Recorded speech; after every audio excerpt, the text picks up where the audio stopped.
Javier Rupérez, 1941, embajador ante los Estados Unidos entre 2000 y 2004. Miembro de Izquierda Democrática en la Transición, en 1977 se afilió a la Unión de Centro Democrático, UCD, del presidente Adolfo Suárez, de la que fue miembro de su comité ejecutivo y secretario de Relaciones Internacionales. Secuestrado por ETA a finales de 1979, ha sido parlamentario, diputado y senador desde ese año hasta el año 2000.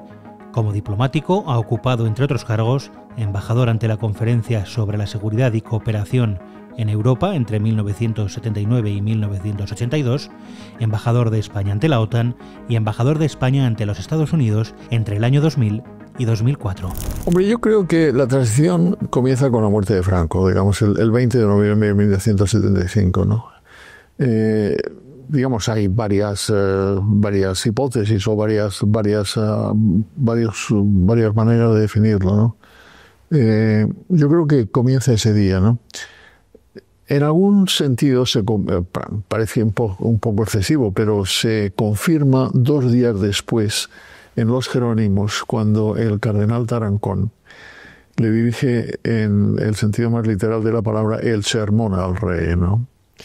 Yo estaba allí, digamos, era uno de los pocos diplomáticos que estaba allí que tenía uniforme, ¿no? Y entonces me dijeron que estuviera allí acompañando precisamente a los holandeses, como mi mujer era holandesa, pues a los holandeses que habían venido, que eran embajadores, no era el ministro y tal. Pero ese texto, que habría que releerlo, es un ejemplo de lo que es el comienzo de la transición, cuando dice: Majestad, debéis ocuparos de la libertad de vuestro pueblo. Ahí está. Naturalmente, estamos hablando del año 75, llega Suárez en junio, julio del año 76, y efectivamente las primeras elecciones son en el 77. Y yo creo que hay 2 maneras de describir la transición. Una, la llegada de los socialistas al poder, que digamos es la consagración del bipartidismo, de la alternativa.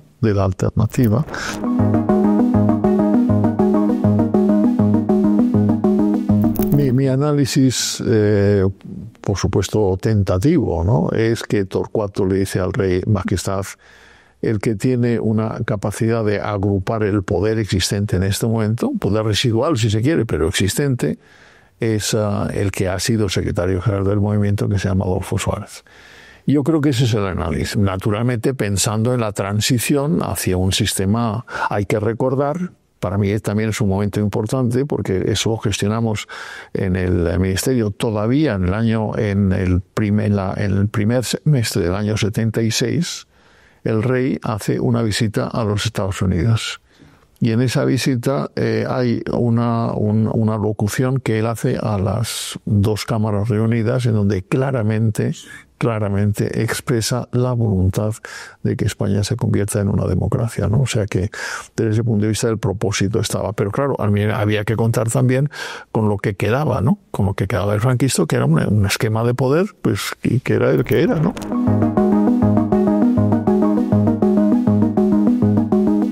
Los americanos apostaron desde el primer momento a la democracia, ¿no? De hecho, una de las cosas que no se recuerda mucho es que una de las correspondientes renovaciones de los acuerdos bilaterales con los Estados Unidos tuvieron lugar en Madrid inmediatamente después de la muerte de Franco, cuando vino Kissinger aquí, ¿no? Y era también una demostración de que efectivamente ellos querían que aquello siguiera adelante, ¿no? Eso es.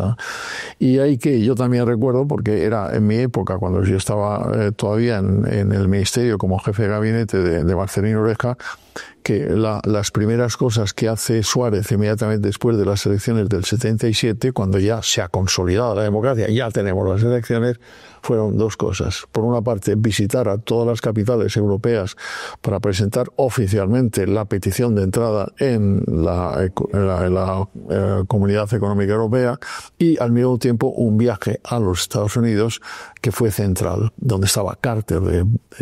Un viaje glorioso, ¿no? Porque por una parte empezó por México, Claro, también te contaré cómo nos reconocimos, cómo nos reconocimos diplomáticamente México y España, pero la recepción popular que tuvo Suárez al llegar a la capital de México fue realmente espectacular. Después de tantos años de separación y tal, ¿no? Y de allí fue a Washington, donde naturalmente le recibió Carter, tuvo unas relaciones bilaterales con Carter, efectivamente estaban absolutamente detrás de ese planteamiento. Inmediatamente después de ese viaje me dijo Suárez que si quería ser su jefe de gabinete. Y yo le dije que a mí lo que me gustaría es entrar en política, ¿no? A lo mejor me equivoqué, pero eso me... Juan de Aza, de Alberto Aza. Entonces le dije, tú tienes a Alberto Aza, que es un buen tipo, a que yo conocía y conozco bien, es amigo, y ahí es como comenzó Alberto su carrera también, ahí en la zarzuela, ¿no?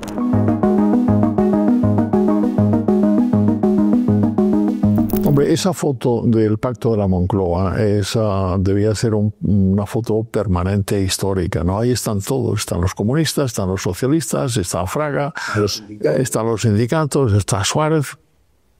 Es admirable.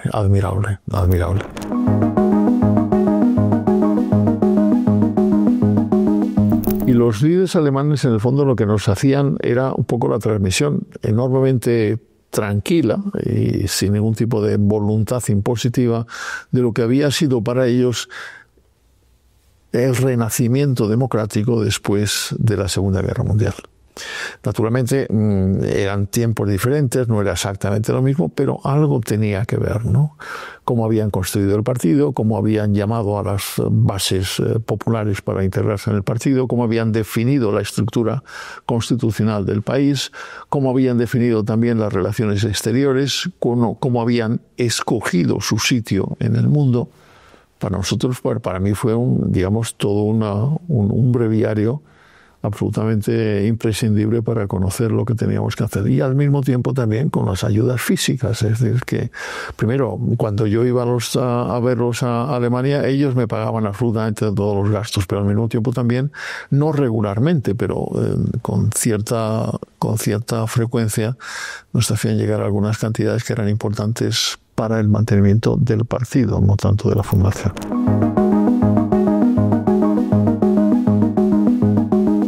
Lo que es el nacimiento de UCD y la vida de UCD, y consiguientemente el apoyo desde ese punto de vista a ese sector político, y que fue un elemento central de la primera transición, la participación de los alemanes fue fundamental. Y te voy a decir, entre otras razones, los alemanes nos dieron físicamente dinero, cosa que no hicieron nunca los italianos ni los franceses. O sea que, y hay, efectivamente, tú has mencionado antes a la Fundación Konrad Adenauer, que estaba dirigida en aquel momento por un gran tipo que se llamaba Bernhard Hagemeyer. No sé si es que seguramente lo conocería. Un tipo excelente. No es que él me trajera directamente el dinero, eso nos lo traían de Alemania, pero el apoyo de la CDU fue determinante desde todos los puntos de vista. Como fue el SPD para los socialistas. O sea que desde ese punto de vista la Alemania federal tuvo un papel realmente central en esa evolución.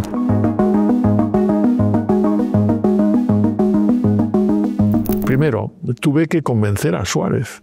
Suárez no estaba convencido, no porque estuviera en contra de la OTAN, él no sabía muy bien qué era la OTAN. Él lo que sí sabía era que lo que tenía que hacer era construir un consenso, ¿no? Y en el consenso ese no entraba la OTAN, ¿no? Eso por un lado. Y por otro lado, también hay que recordar una cosa, que es que la política exterior del franquismo, por razones varias, había ido construyendo una cierta idea de participación neutralista, ¿no? Y no alineada, ¿no? Incluso yo recuerdo perfectamente, todavía siendo joven en la universidad, como cuando se producía una renovación del acuerdo con los Estados Unidos, la prensa oficial, no había otra, lo que hacía era construir un sentimiento antiamericano brutal. Con lo cual llegamos al momento de la transición y hay movimientos varios populares contrarios a los americanos, contrarios a la OTAN, y Suárez estaba por esas dos razones. Por una parte porque venía de donde venía y por otra parte porque quería construir ese consenso. Entramos en la OTAN en mayo de 1982, ¿no? Te voy a contar en este momento todas las discusiones previas, pero Leopoldo Calvo Sotelo, que era el presidente del gobierno, me pregunta cuando ya se ha certificado la entrada de España, cuando ya hemos firmado el Tratado de Washington, me dice que a él le gustaría que yo fuera el primer embajador de España en la OTAN, ¿no? Y me añade, ya sabes que será por poco tiempo, ¿no? Estamos hablando de junio del 82, ¿no? Y por otra parte le digo, hombre, pues sí, yo la verdad es que también había tenido una vida peculiar desde el punto de vista parlamentario, desde el punto de vista porque antes había sido una de las cosas que habíamos conseguido en esos primeros años de la política exterior, es traer a la Conferencia sobre la Seguridad y la Cooperación en Europa a Madrid. Era la primera vez que había una conferencia internacional en Madrid prácticamente desde los años 1900, ¿no? O sea que... Y también ahí todavía Adolfo Suárez me había pedido que yo fuera el embajador, con lo cual era embajador ante la Conferencia de Seguridad en Madrid y al mismo tiempo también era diputado, cosa que hoy no se podía producir. Bueno, dejo la primera embajada, me voy a Bruselas como embajador en la OTAN y al mismo tiempo contemplo la catástrofe de UCD, ¿no? Pues con las peleas internas, ¿no? Digamos, y yo sé perfectamente que, como bien me había dicho Leopoldo, pues en el momento en que se produjera la victoria socialista, a mí me cesaban como embajador en la OTAN. Y efectivamente fue así. Es decir, yo volví pues en enero o febrero del año siguiente. Y entre tanto me llama Óscar Alzaga, ¿no? Y Óscar Alzaga me dice que ha creado un nuevo partido demócrata cristiano, se llama el Partido Demócrata Popular, y que querría que yo estuviera allí como vicepresidente, ¿no? Yo en ese momento, de hecho, viene incluso a verme a Bruselas para pedírmelo, ¿no? Ya te puedes imaginar que en aquel momento, pues muchas opciones profesionales yo no tenía. Ya te puedes imaginar lo que me tenían guardado los socialistas, ¿no? De manera que le dijo, pues sí, ¿por qué no? Es decir, pues, vamos allí y tal. Y vuelvo a Madrid, me integro en el Partido Demócrata Popular y lo que pasa es que estamos hablando en este momento del año 83. Me presento a las elecciones en el año 86, exactamente, que era la Coalición Popular. Yo recuerdo 2 o 3 ocasiones en donde Alzaga y yo fuimos a verle a Bonn, ¿no? Y ahí estamos exactamente pues discutiendo de las mismas posibilidades, cómo va la democracia cristiana. Hombre, la Coalición Popular era lo que había en el otro lado, pero no iba muy allá, ¿no? De manera que llega un momento, que es una de las cosas que nunca he olvidado, y posiblemente Alzaga no lo cuenta, en que un día que en las elecciones, no recuerdo exactamente el año, pero las elecciones europeas debió ser del año pues ya 89 por ahí, ¿no? Pues sin decirnos nada, Alzaga anuncia que dimite como presidente, ¿no?, del Partido Demócrata Popular. Yo me hago cargo de la presidencia, con el consentimiento de todos los demás, me piden que yo sea presidente, y en ese momento ya empieza a circular la idea del Partido Popular, empieza a circular la idea de Aznar. De manera que yo como presidente, en un momento determinado voy a verle a Valladolid, hablamos de la posibilidad, y el Partido Demócrata Popular se integra desde el principio, y yo soy también uno de los vicepresidentes del Partido Popular.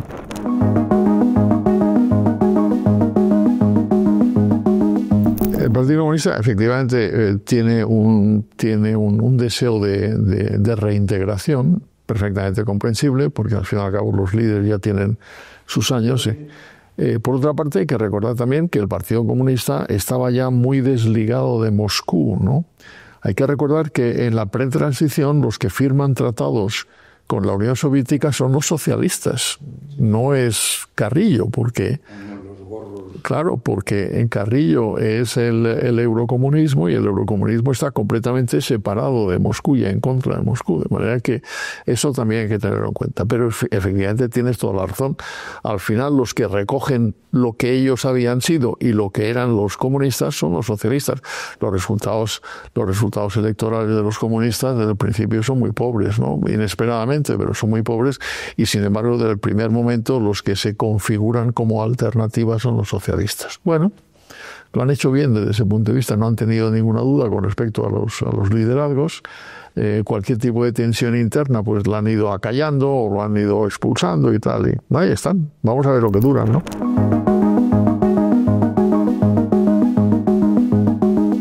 No hay nunca ninguna justificación para el terrorismo.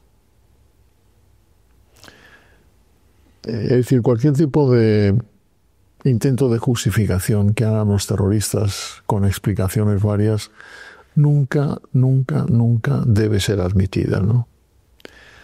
No lo digo exclusivamente por mi caso, ¿no? Porque al fin y al cabo, y gracias a Dios yo he sobrevivido, ¿no? Y he sobrevivido bien y seguí haciendo después del secuestro exactamente lo mismo que hacía antes del secuestro. Pero es tal la catástrofe humana, social, económica, ideológica, personal, que provocan los terroristas, que son todos una banda de asesinos, incluyendo a aquellos que me secuestraron, que la humanidad tiene una obligación absolutamente imprescindible, que es acabar con el terrorismo de la manera más rápida y eficaz posible.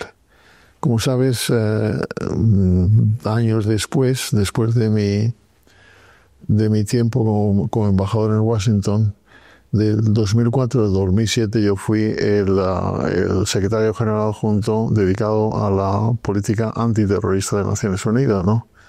De manera que ahí también tuve ocasión de ver cuál era el panorama internacional y tomar toda una serie de medidas, ¿no? Y una de las conclusiones a las que llegué, y sigo pensando en ellos, porque naturalmente ya sabes lo que es Naciones Unidas, son 193 países con sensibilidades varias y algunos de los países pues creen que el terrorismo está justificado, ¿no? Entonces siempre lo ponen como digamos en los papeles que presentan para explicar qué es lo que pasa. Siempre hay una palabra que es en inglés es the root causes, ¿no? Las causas profundas, ¿no? Las causas profundas en el fondo son las explicativas por qué los terroristas lo hacen, ¿no? Que es una de las cosas por las cuales las Naciones Unidas no ha sido nunca capaz de encontrar una definición del terrorismo, ¿no? Afortunadamente el Consejo de Seguridad condena todos los actos terroristas, pero una definición del terrorismo no existe, ¿no? Esa es mi reflexión, ¿no? Esa es mi reflexión.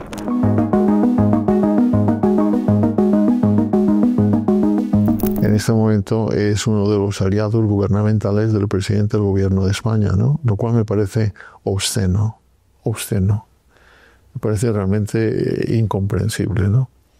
Pero al mismo tiempo también hay otra serie de consideraciones que tienen que ver con la historia de España. Es decir, este país, precisamente durante los tiempos de la transición, ha tenido que soportar una banda criminal que ha producido centenares de muertos, miles de heridos, que ha producido centenares de miles de exiliados, ¿no? Y claro, eso no se puede olvidar. No se puede olvidar, y lo que me preocupa es que en estos momentos no únicamente ese terrorista convicto y confeso sea uno de los aliados del gobierno de España, sino que además en este momento, como estamos viendo también, la juventud española en general y la vasca en particular no tiene absolutamente ninguna noción de lo que fue aquello, ¿no?